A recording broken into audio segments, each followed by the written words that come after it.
বাংলা দখলে জোর তারুণ্যে ভোটের ময়দানে শুধুই অভিজ্ঞরা নন, তৃণমূল বিজেপির তালিকায় রয়েছেন একাধিক কম বয়সী।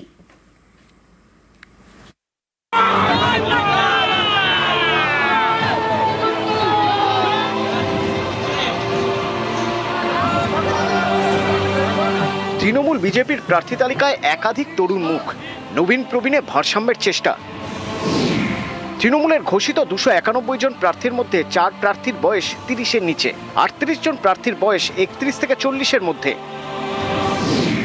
প্রথম দফায় 144 প্রার্থীর নাম ঘোষণা করেছে বিজেপি, তার মধ্যে 36 জন প্রার্থীর বয়স 35-এর নিচে।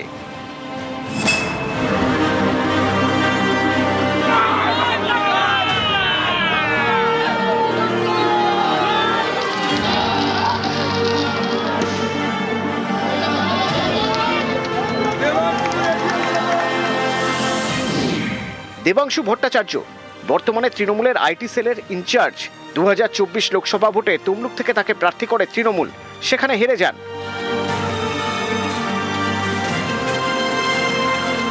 বছর 30-এর দেবাংশু এবার লড়বেন হুগলির চুঁচুড়া থেকে। তৃণমূল কংগ্রেসের ইয়াংগেস্ট 4 জন প্রার্থীর মধ্যে একজন হতে পারাটা সত্যিই ভালো লাগার। এই ফিলিংটা জীবনে দ্বিতীয়বার আসবে না। এই ফিলিংটা যেটা 2024-এর লোকসভা নির্বাচনে পেয়েছিলাম, এবং দল ইয়াংগেস্ট প্রার্থী হিসাবে যে ভরসাটা রেখেছে, দল যে আস্থাটা রেখেছে, সেটা দলকে নিশ্চিতভাবে তার মর্যাদা দিতে পারবে।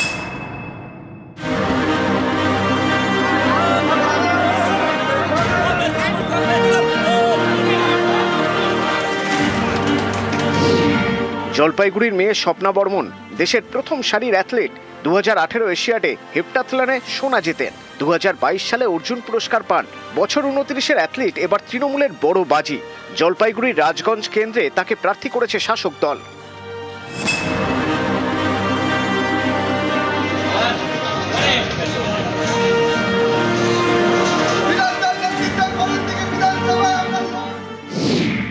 বিরাজ বিশ্বাস বয়স 30-এর কম, বিজেপির প্রথম দফার তালিকায় সবচেয়ে কম বয়সী।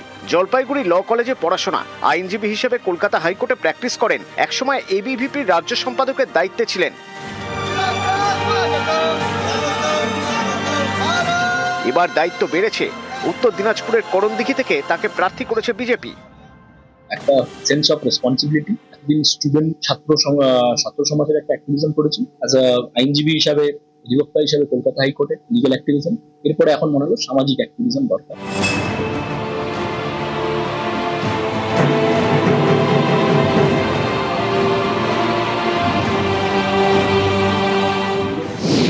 ভাতারের বিজেপি প্রার্থী সৌমেন কারফা একসময় এসএফআই করতেন, তারপর যোগ দেন বিজেপিতে। এবার বিজেপি প্রার্থী। দল আস্থা, ভরসা, বিশ্বাস রেখেছে।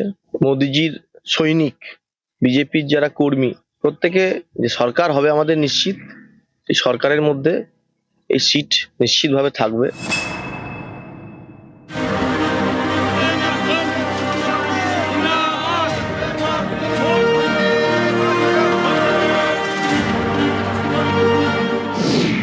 মধুপর্ণা ঠাকুর 2024 উপনির্বাচনে বাগদা থেকে বিধানসভায় যান।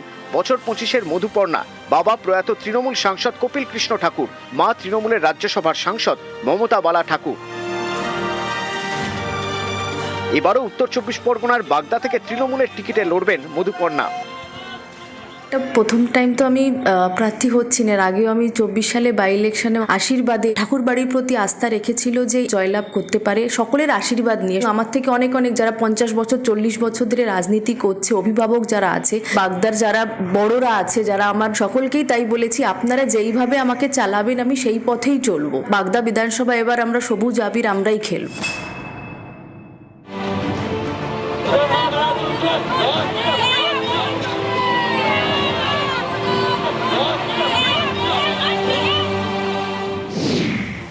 ঋতুপর্ণা আঢ্য বনগাঁ পুরসভার 17 নম্বর ওয়ার্ডের কাউন্সিলর।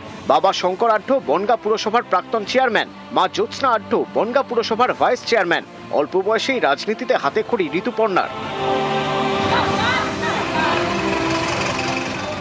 ঋতুপর্ণা এবার উত্তর 24 পরগনার বনগাঁ দক্ষিণের তৃণমূল প্রার্থী। মুখ্যমন্ত্রী মমতা বন্দ্যোপাধ্যায়কে এবং সাধারণ সম্পাদক অভিষেক বন্দ্যোপাধ্যায়কে ধন্যবাদ জানাই। আমি হতে পারি নবীন, আমি যে পরিবারটা আমার রাজনৈতিক পরিবার 17 নম্বর ওয়ার্ড বনগাঁ, সেখানকার এখন কাউন্সিলর আছি। এবং নবীন শুধু না, আমি যুব সমাজকে শুধু না, আমি প্রবীণদেরও আমি সাথে নিয়ে এগোবো। এখানকার যে নেতৃত্বরা রয়েছে তাদেরকে সাথে নিয়ে তারা যে পথ দেখাবে, তাদের সেই চিন্তাধারা দিয়েই আমি এগোবো।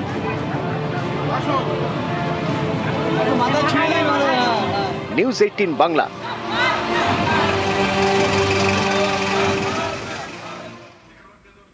ফের বিধানসভা ভোটের লড়াইয়ে অধীর চৌধুরী দীর্ঘ 30 বছর পরে 1996 সালের পরে 2026 নিজেই জানালেন এবার বহরমপুর থেকে ভোটে দাঁড়ানোর কথা। পার্টি বলছে ভোটে দাঁড়াতে, আর আমি তো বহরমপুরের এমপি ছিলাম, মানে আমি তো বাইরের কেউ ছিলাম না। হ্যাঁ, অস্বস্তিটা একটা লাগবে, এতদিন একটা এমপি ভোট করেছি, হঠাৎ করে এমএলএ ভোট করতে। আমি পার্টি না, পার্টি যেখানে বলবো সেখানে আমাকে যেতে হবে।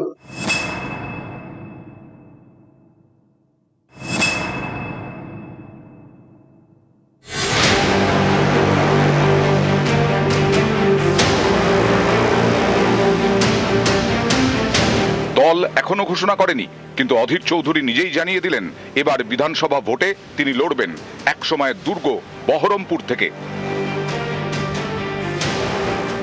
পার্টি বলছে ভোটে দাঁড়াতে, আর আমি তো বহরমপুরের এমপি ছিলাম, মানে আমি তো বাইরের কেউ ছিলাম না। হ্যাঁ, অস্বস্তিটা একটা লাগবে, এতদিন একটা এমপি ভোট করেছি, হঠাৎ করে এমএলএ ভোট করতে। আমি পার্টি না, পার্টি যেখানে বলবো সেখানে আমাকে যেতে হবে। যদি সাধারণ মানুষ আমাকে চাই, আমি নিজেকে ভাগ্যবান বলে মনে করবো, কারণ এটা এত বড় স্বীকৃতি তো হয় না। এটা একটা, আমি মনে করি একটা রাজনৈতিক জীবনে এটা আমার কাছে একটা নোবেল পুরস্কার পাওয়ার মতন ব্যাপার। অধীর চৌধুরী নবাবের মাটিতে একসময় ডাকাবুকো নেতা। 1996 সালে মুর্শিদাবাদের নবগ্রাম থেকে প্রথম বিধানসভা ভোটে লড়েন। সিপিআইএম এর মুজাফফর হোসেনকে 20,000 ভোটে হারিয়ে বিধায়ক হন। 1999 বহরমপুর লোকসভা থেকে জিতে সাংসদ হন। তারপর থেকে আর পেছন ফিরে তাকাননি। পরপর 5 বার বহরমপুর থেকে সাংসদ। একসময় বহরমপুর মানেই ছিলেন অধীর চৌধুরী। তাল কাটে 2021 বহরমপুর আসনে যেতেন বিজেপির সুব্রত মৈত্র। 24 বহরমপুর লোকসভা কেন্দ্রে অধীর চৌধুরী হেরে যান তৃণমূলের ইউসুফ পাঠানের কাছে।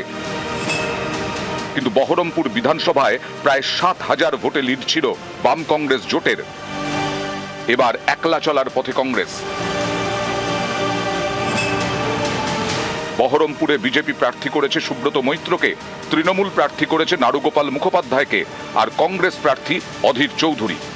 পার্টি বলছে ভোটে দাঁড়াতে, আর আমি তো বহরমপুরের এমপি ছিলাম, মানে আমি তো বাইরের কেউ ছিলাম না। হ্যাঁ, অস্বস্তিটা একটা লাগবে, এতদিন একটা এমপি ভোট করেছি, হঠাৎ করে এমএলএ ভোট করতে।